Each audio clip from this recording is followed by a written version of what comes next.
miring ke sisi yang sampingnya lagi.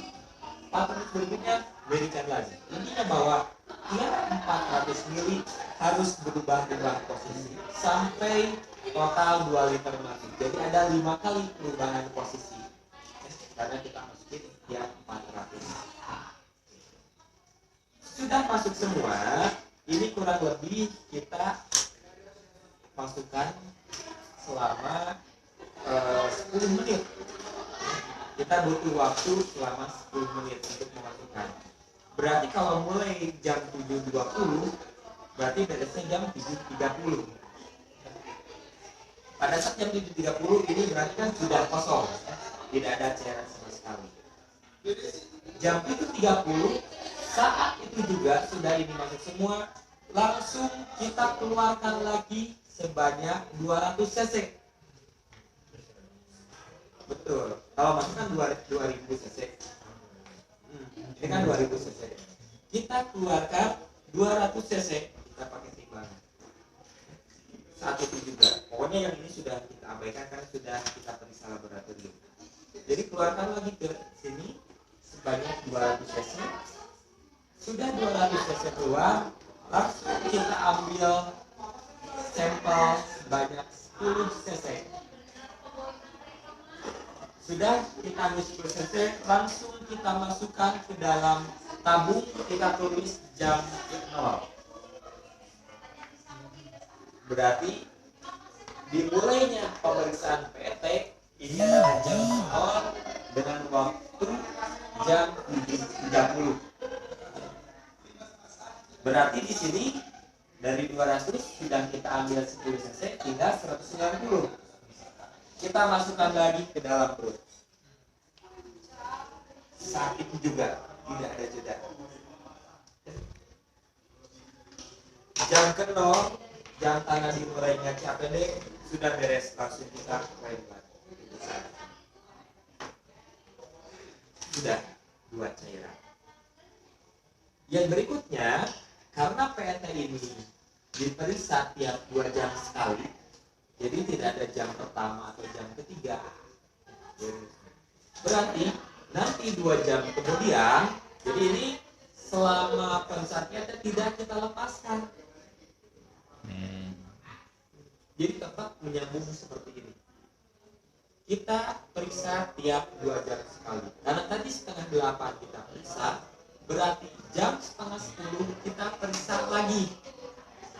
Periksanya seperti yang jam ke-0, kita keluarkan lagi 200 cc ke dalam kantong ini. Yang kosong ini kita keluarkan 200 cc.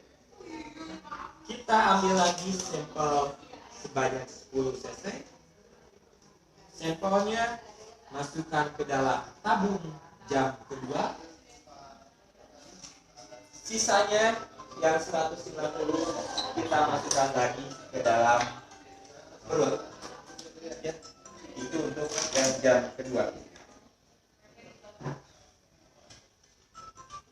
Setelah itu, pada saat jam kedua, selain kita mengambil sampel cairan, kita juga ambil sampel darah.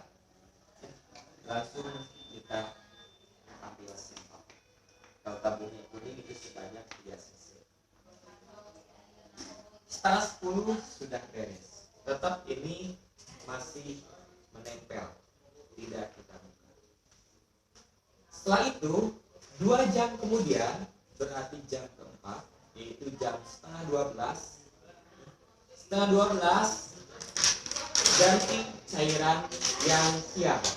Karena cairan yang pagi-pagi, walaupun pasien dosisnya pagi 1,5, karena kita periksa PET harus pakai yang 2,5%. Yang jam setengah 12 itu disesuaikan dengan pergantian cairan pasien. Kalau pakainya 1,5, langsung kita pakai 1,5, dan ini langsung diganti dengan cairan yang baru. Jadi tanpa ditutup dulu dengan miniket, langsung saat itu juga kita buka cairan yang baru, langsung kita sambungkan ke peran pasien. Yang ini langsung kita buang karena sudah diperiksakan. Yang bawahnya ini untuk cairan yang malam, yang ini bekas tadi kita periksa jam 0 dan jam 2. Untuk jam setengah 12 kita ganti cairan yang baru. Lakukan ganti cairan seperti biasa. Tetap keluarkan, sudah beres keluarkan langsung masukkan. Nah, pada saat sudah mengeluarkan, langsung kita ambil sampel cairan lagi sebanyak 10 cc. Kita sebut ini jam keempat. Langsung kita masukkan ke dalam tabung dan kita tulis jam keempat. Sudah itu beres, ya jadi kita langsung tutup lagi, ya, seperti halnya ganti cairan yang biasa. Sudah seperti itu untuk pemeriksaan PET. Jadi untuk pemeriksaan PET ada 4 sampel cairan dan 1 sampel darah pada jam kedua. Dari keempat cairan tersebut dan beserta sampel darah ini, yang diperiksakan hanya 2, yaitu kreatinin dan glukosa. Tidak. Kalau seperti kreatinin dan urium, kalau untuk PET kreatinin dan glukosa. Kreatinin untuk melihat seberapa bagusnya atau seberapa besarnya pengeluaran elektrolit. Glukosa untuk melihat seberapa banyak cairan yang keluar. Nanti sudah ada hasilnya, kita ke laboratorium, sudah ada hasilnya, baru kita hitung-hitung. Dari utangnya kita bisa hitung dengan manual atau melalui lewat aplikasi. Sudah kita hitung lewat aplikasi. Untuk manual, khususnya untuk kreatinin diperlukan faktor koreksi, karena yang namanya nilai kreatinin ini dipengaruhi oleh berbagai macam faktor nilainya. Gitu. Untuk mengetahui faktor koreksi tersebut, itu kita periksakan kreatinin dan glukosa pada cairan dianeal yang baru. Kita periksakan kreatinin dan glukosa pada cairan dianeal yang baru. Faktor koreksi didapat dari pembagian antara nilai kreatinin dibagi nilai glukosa. Itu pasti nilainya 0,000,5 sekian. Jadi nanti kita serahkan kepada dosen masing-masing apakah nilai faktor koreksi itu akan dimasukkan ke dalam rumus perhitungan atau mau diabaikan, silakan saja, karena memang nilainya sangat kecil. Tapi disarankan tiap pemeriksaan PET diperlukan faktor koreksi. Dan faktor koreksi ini diperiksa tidak selalu tiap kali mau periksa PET, tapi 1 kali saja kita periksa buat nanti panduan bila nanti pemeriksaan PET berikutnya, nilai itulah yang akan jadi pedoman atau standar ukurannya. Jadi misalkan nanti ada 10 pasien akan kita periksa PET, cukup ini sekali saja kita pada pasien yang pertama. Untuk pasien kedua sampai 10, faktor koreksinya nilainya sama dengan yang pertama. Jadi sudah dihitung-hitung, barulah nanti kita akan mengetahui hasil dari kreatinin ini masuk kategori apa, low carb, high carb, average carb, glukosa juga masuk ke dalam kategori apa. Nah nanti sudah ada hasilnya, baru kita masukkan ke dalam tabel. Karena kita periksa kan tiap 4 jam. Dan tiap 2 jam sekali kita periksa. Nanti kita masukkan ke dalam tabel, nanti disesuaikan dengan pemeriksaannya sendiri. Nanti ada tabelnya seperti ini. Pertama kita lihat dari kreatininnya sendiri. Nanti kreatinin jam ke-0 berapa nilainya? Kita kasih titik. Terus kreatinin jam kedua berapa? Jadi pokoknya nilai mentahnya ini pembagian antara kreatinin dibagi serum. Misalkan kalau kreatinin mau jam kedua, berarti kreatinin jam kedua dibagi serum. Kalau kreatinin jam keempat, kreatinin jam keempat dibagi serum. Pokoknya pembagiannya adalah kreatinin serum. Jam ke-0 berapa, jam kedua berapa nilainya, jam keempat berapa nilainya. Nanti sudah ada jam 024, langsung kita tarik garis. Masuk ke dalam kolom yang mana? Apakah low, high, atau average? Begitu pula dengan glukosanya sendiri. Glukosa jam ke-0, rumusnya glukosa jam ke-0 cairan dibagi glukosa jam ke-0 cairan. Glukosa jam kedua, rumusnya glukosa jam kedua dibagi jam ke-0. Begitu pula glukosa jam ke-4, itu glukosa jam ke-4 dibagi glukosa jam ke-0. Nanti jam 024 hasilnya masuk kategori mana. Setelah itu baru kita simpulkan hasil dari glukosa beserta kreatinin ini sama tidak hasilnya. Kalau misalnya kreatinin masuknya high, apakah glukosa juga masuknya high? Kalau misalkan sama, berarti yang kita periksa prosedurnya kita sesuai. Tapi kalau hasil kreatinin dan glukosanya berbeda, misalnya kreatinnya low, glukosanya high, berarti ada kesalahan prosedur pada saat pengambilan sampel cairan. Kesalahan itu bisa berbagai macam. Bisa saja karena cairan yang dimasukkannya tidak 2 liter, karena memang BSA-nya kecil, pasiennya kecil. Atau bisa saja karena cairan yang dipakainya bukan 2,5%. Atau bisa saja pada saat pengeluaran cairan yang malam pada saat jam 7 sampai jam 7.20 ini tidak kosong, sehingga pada saat pemeriksaan cairan cairan yang baru ini tercampur dengan cairan yang malam. Bisa saja karena waktunya tidak pas 2 jam, yang harusnya kan diperiksa tiap 2 jam sekali. Misalkan yang jam kedua harusnya jam setengah 10 jadi jam 10 atau jadi jam setengah 11 karena kita lupa atau pasiennya gimana, atau bisa saja karena error dari laboratoriumnya. Kemungkinan itu pasti ada, kita lihat saja. Tapi kalau misalkan ada perbedaan tersebut, itu lebih bagusnya apa? Harus diulang lagi pemeriksaan PT-nya, karena 2 hasil yang berbeda antara hasil kreatinin dan juga glukosa.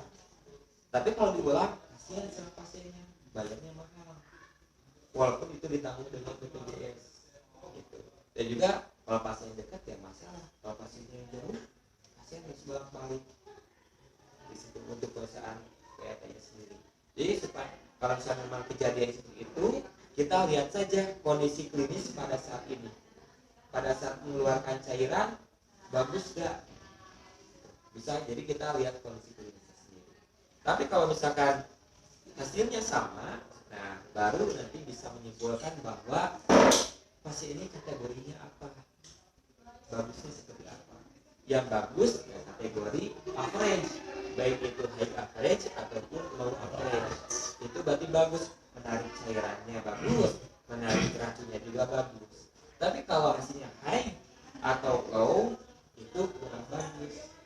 Artinya high itu bagus untuk mengeluarkan racunnya saja, cairannya kurang bagus, kurang adekuat.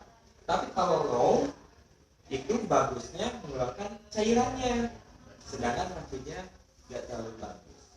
Nanti kalau sudah ada itu, baru kita konsultasi ke dokter. Dok, ini hasilnya seperti ini, apa yang harus dilakukan? Biasanya kalau hasilnya low, ya, artinya bahwa pengeluaran racunnya kurang bagus, tapi penarikan cairannya bagus, konsentrasinya bisa dirubah. Bisa konsentrasi atau bisa frekuensinya.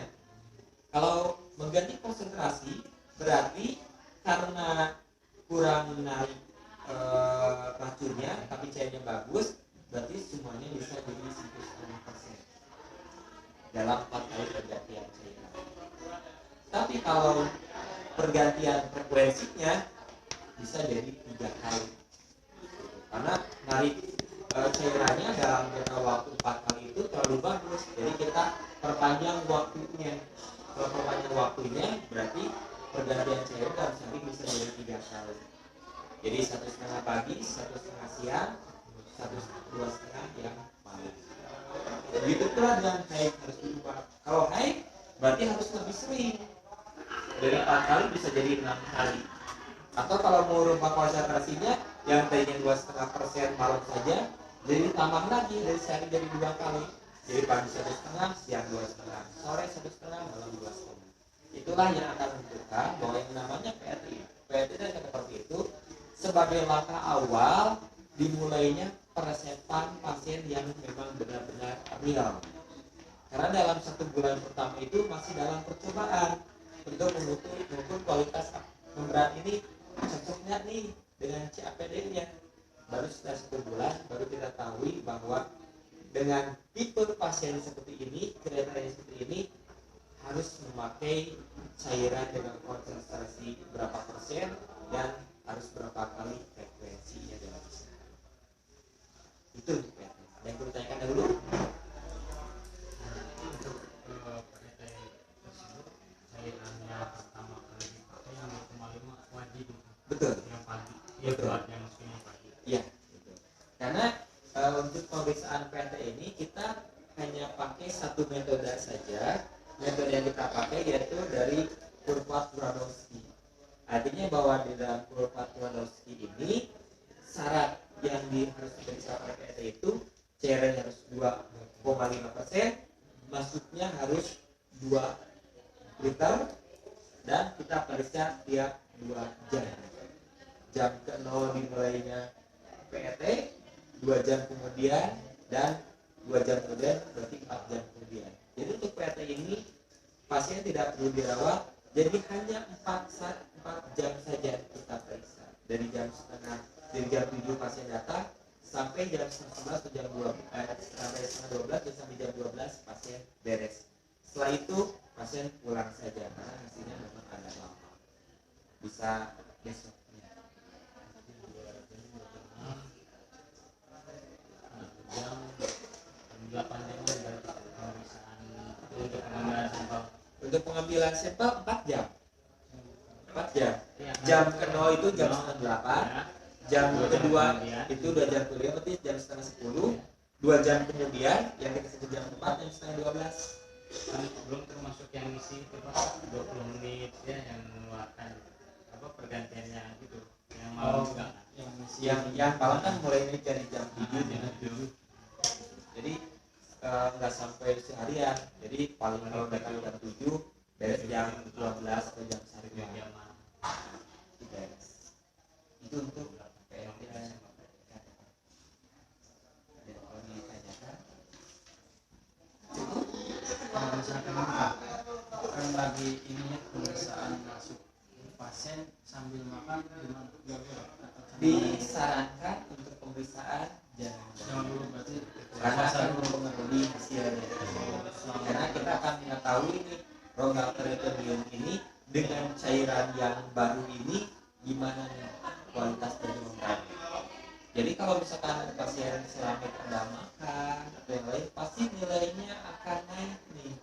Jadi kurang akurat nantinya. Berarti untuk pemeriksaan untuk puasanya itu berapa jam dari sebelum? Daripada pemisahannya saja. Jadi malam masih bisa. Berarti Pak mulai dari pagi. Dari pagi saja pada saat kita mau dari jam 7 sampai beres jam 12 jam 12 itu saja. Dan sudah itu silakan. Jadi kalau misalkan mau makan dulu misalnya jam 6 pagi ya silakan. Jangan masalah.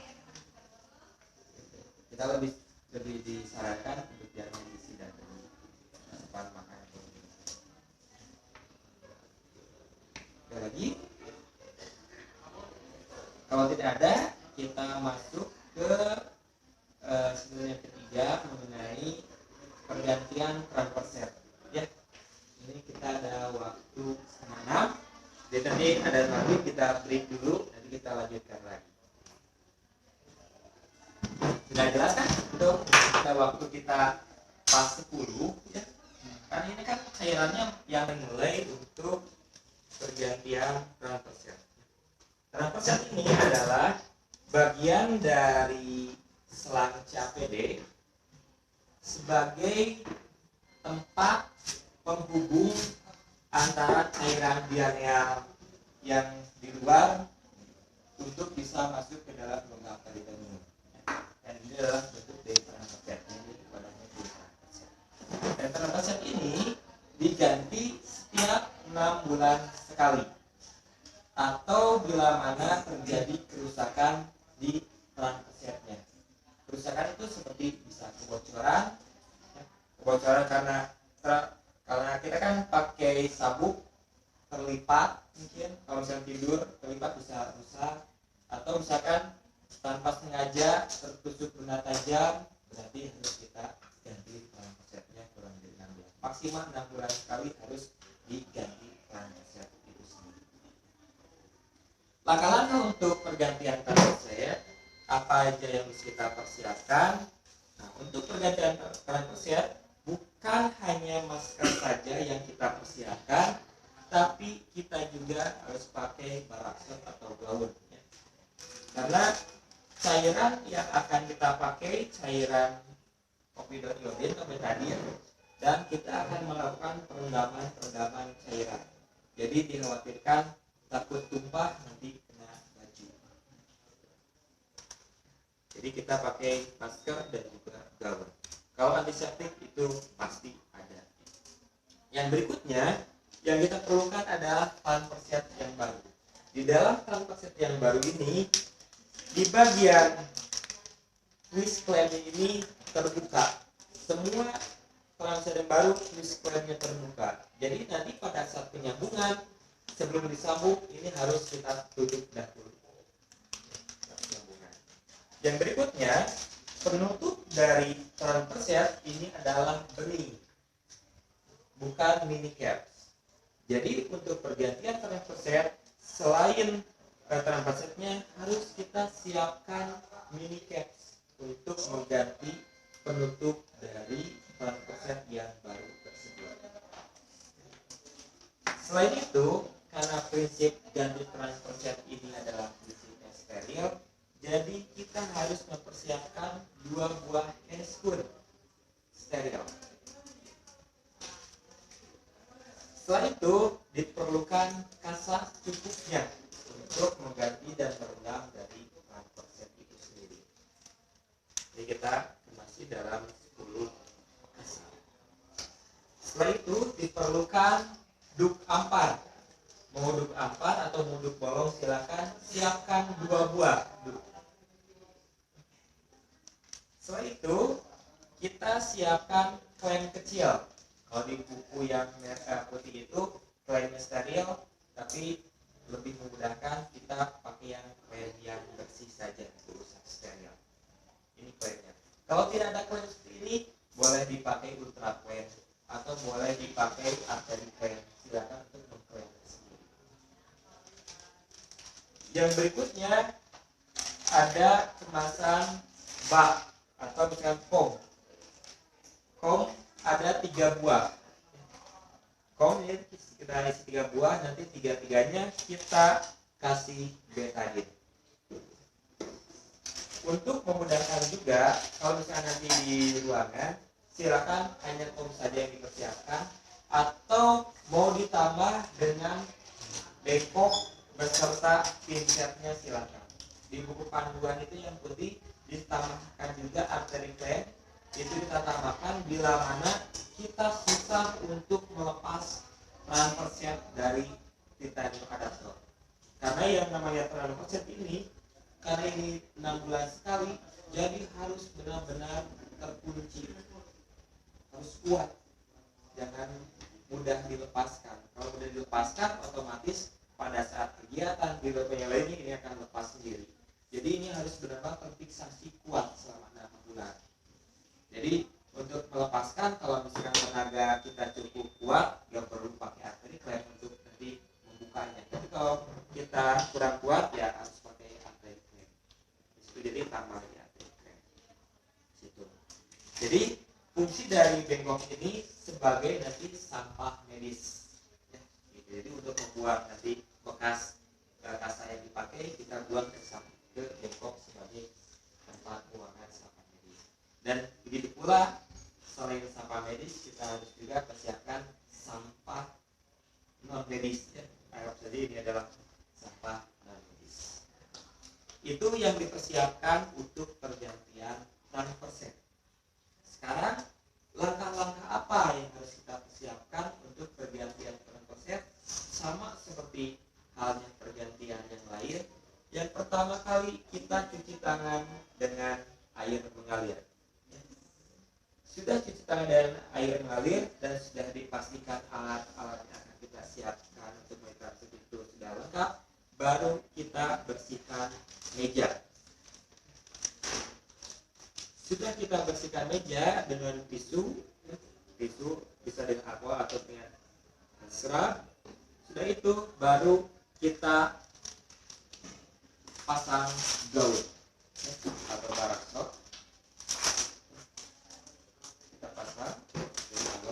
Pasien hanya memakai masker saja.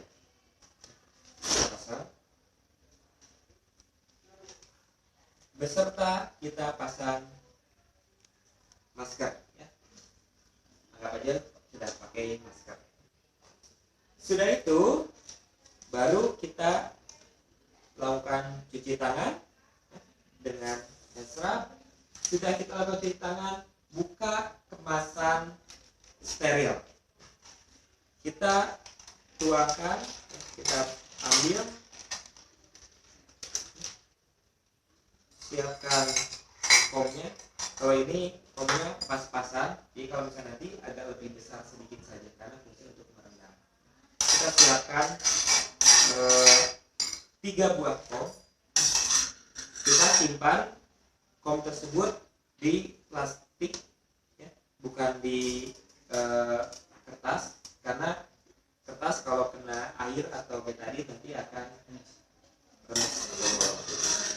Jadi kita siapkan di bagian plastiknya.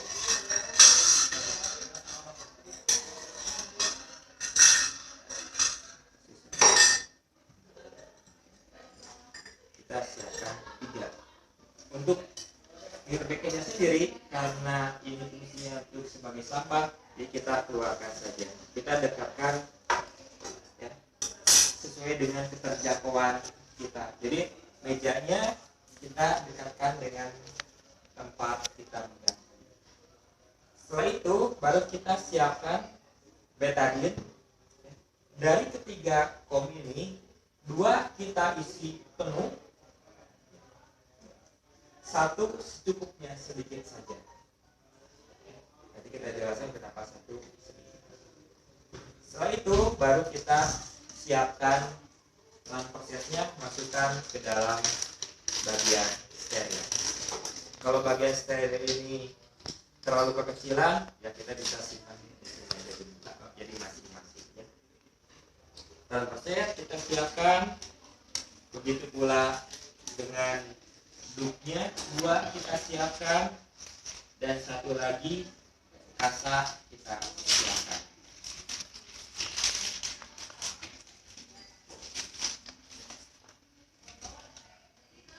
Selesai untuk persiapan alat-alat. Setelah itu baru kita persiapkan pasien. Pasien kita suruh angkat bajunya ke atas. Setelah itu kita lepaskan saja supaya memudahkan.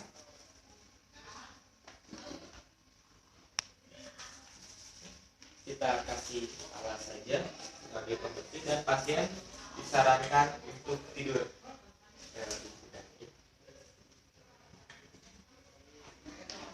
Kita simpan bisa di bagian bawah. Setelah itu baru kita ambil klem kecil untuk mengklem bagian dari tenko kateter.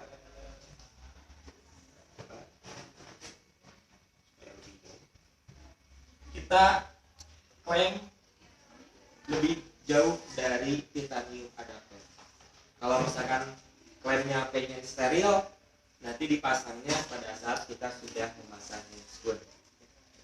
Tapi kalau misalkan enggak, melebihi, menjauhi dari bagian titanium adapter.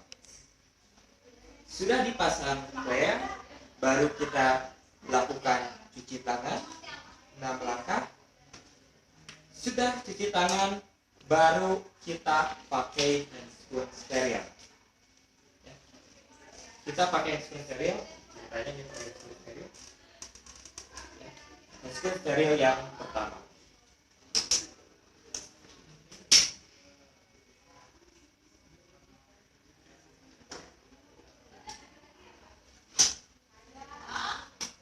Sudah kita memasang hand spoon steril yang pertama, langsung kita ambil dup yang pertama. Kita ambil kasa 1.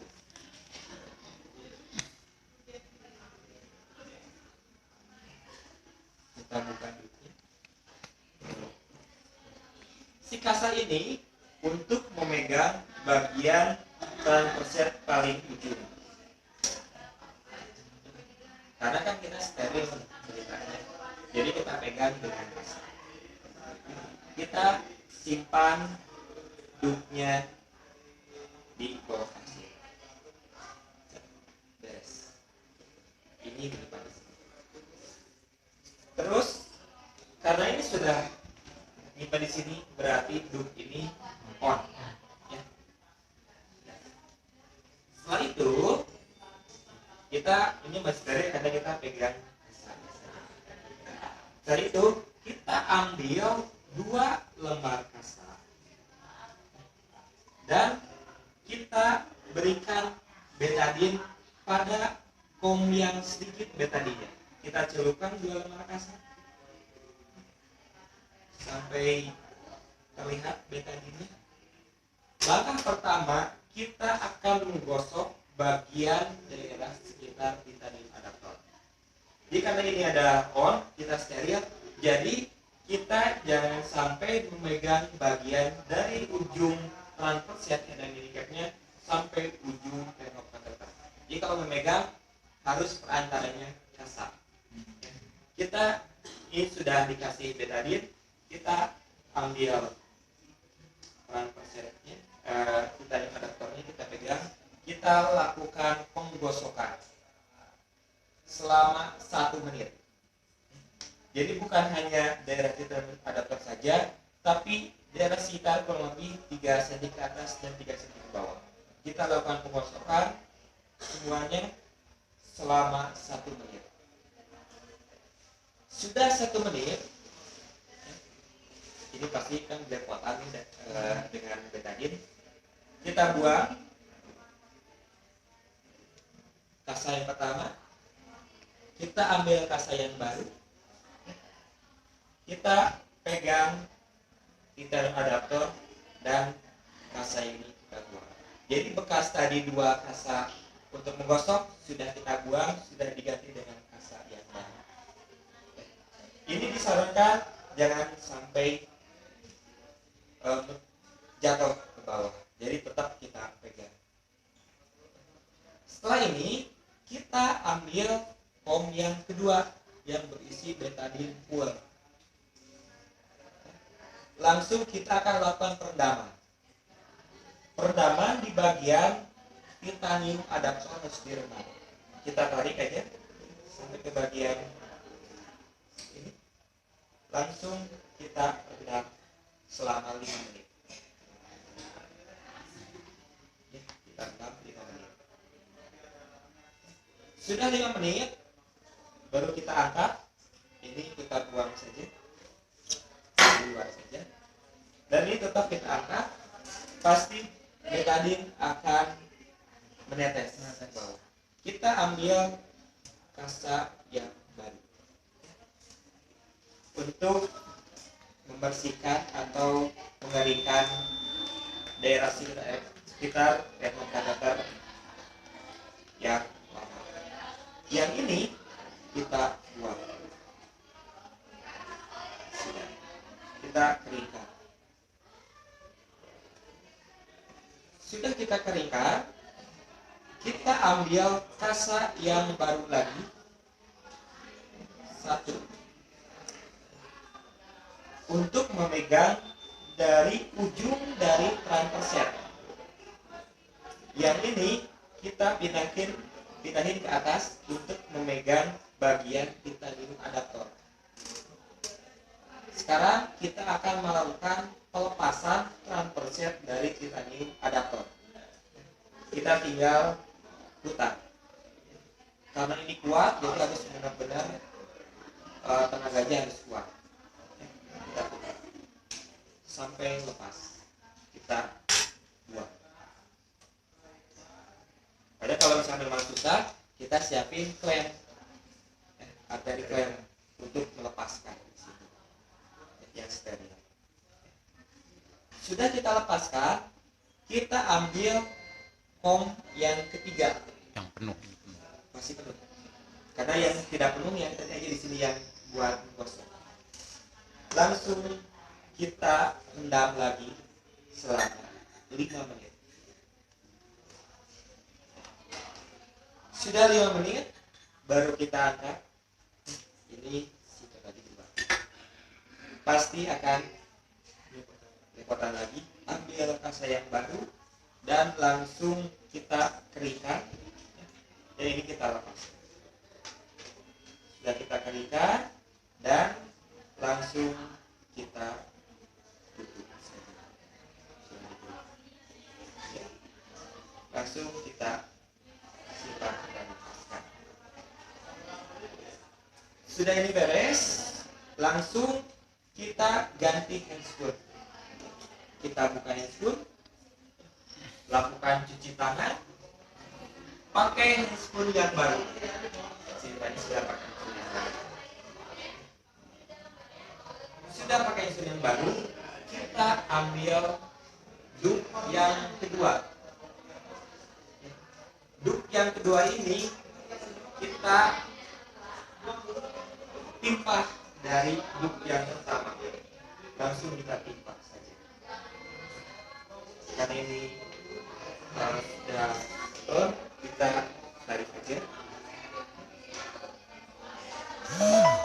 Setelah kita pasang dup yang kedua, baru kita ambil transfer set yang baru. Dalam transfer set yang baru ini masih terbuka, jadi harus kita tutup twist klipnya. Sudah kita tutup twist klipnya, baru kita buka penutup dari kita buka. Langsung kita sambungkan ke bagian titanium adaptor dan kuat sampai kuat, mengencangkannya. Sudah dikencangkan, proses pergantian transfer set beres. Setelah itu bisa prinsip bersih lagi. Kita tinggal buka kayak kecilnya. Sudah on kita kan, karena sudah kita memegang frame kecil. Kita siapkan mini caps yang baru. Untuk memasang mini cap bisa kita pakai handscoon karena fisiknya bersih. Kita pastikan lagi kadaluarsanya dan dipastikan lagi ada betadinnya. Kalau sudah pasti bisa pakai, baru kita ganti penutup dari setnya sama mini cap yang baru. Ya. Itu pergantian transfer beres. Kita lepaskan, rapikan, buang, cuci tangan, dokumentasi. Itu untuk pergantian transfer set. Dan disarankan bahwa pada saat pergantian transfer set, kita tanyakan pergantian cairannya dan usahakan dekat dan pergantian cairan. Supaya apa? Supaya mini cap ini gak kebuang sia-sia. Jadi bila mana pergantian cairannya siang, misalkan jam 12, kita ganti transfer setnya setengah 12 saja atau jam 11 saja. Jadi pada saat sudah diganti transfer set, ini masih kondisi masih penutup transfer setnya seperti ini, pasien langsung disuruh ganti cairan seperti biasa. Sudah ganti cairan seperti biasa, baru kita pakai mini cap yang baru. Jadi supaya satu minicap ini nggak terbuang. Jadi tadinya gelang itu cairannya 120, minicap 120 karena ada pergantian resep. Jadi minicapnya dikurang satu menjadi 119. Jadi ada kurang satu. Jadi misalkan pada saat pergantian resep, jarak dengan pergantian cairan yang berikutnya tidak terlalu lama supaya sudah ganti resep langsung ganti cairan. Jadi minicapnya bisa terpakai lagi. Tapi kalau misalkan kan saya sebelum pemasangan kartu sebelum pergantian cairannya sebelum pemasangan Lebih bagusnya sudah. Tapi kalau misalkan mau ganti cairan duluan silakan aja. Berarti nanti minicapnya nanti double. Jadi pada saat pergantian cairan pakai minicap yang baru, terus ganti tangusnya pakai minicap yang baru. Ada yang boleh tanyakan lagi? Mana ganti resep?